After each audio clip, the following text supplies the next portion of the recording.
존경하는 국민 여러분, 그리고 언론인 여러분, 정말 나라가 미쳐 돌아가고 있다는 표현이 딱 맞습니다. 민주당이 입법과 행정을 장악하더니 법원, 검찰 등 국가 핵심 권력을 해체하고 있습니다. 국가 해체 프로젝트가 가동 중입니다.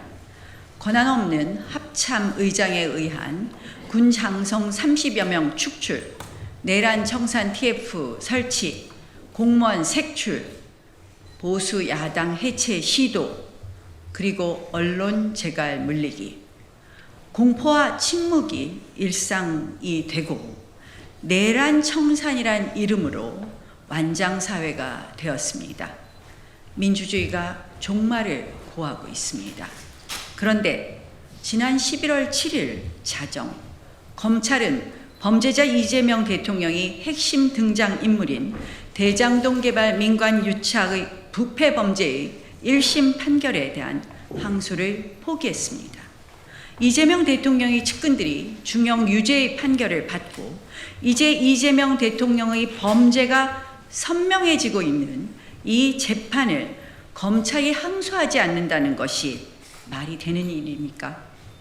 있을 수 없는 일입니다. 있어서도 안 되는 일입니다. 이번 항소 포기 지시는 직권남용이자 직무유기입니다. 권력형 수사 방해 범죄입니다. 검찰 농단입니다. 이재명 정권의 잔인한 권력에 굴종한 수뇌부가 결국 이재명 대통령으로 향하는 대장동 범죄 수사를 스스로 봉인하는 것입니다. 법치와 사법 정의를 안매장한 것입니다. 항소 자제라고요? 항소 자제는 전부 유죄 판결을 받았을 때, 양형 부당이 있을 때입니다. 그러나 이 사건은 명백히 일부 무죄를 받았습니다. 특경법이 적용되지 않고 일반 배임죄가 적용되었습니다. 자동 항소 사안입니다. 그럼에도 불구하고 항소를 포기했습니다.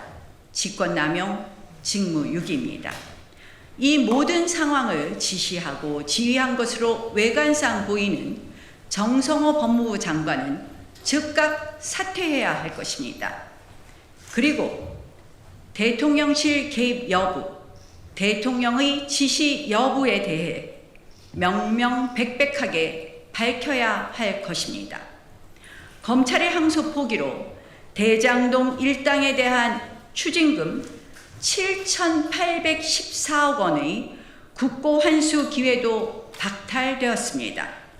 부패 집단에게 천문학적 이익과 면죄부를 주고 성남시 수뇌부의 책임을 꽁꽁 숨겨서 국민의 상식과 법치 요구에 정면으로 어긋난 중대한 사안입니다.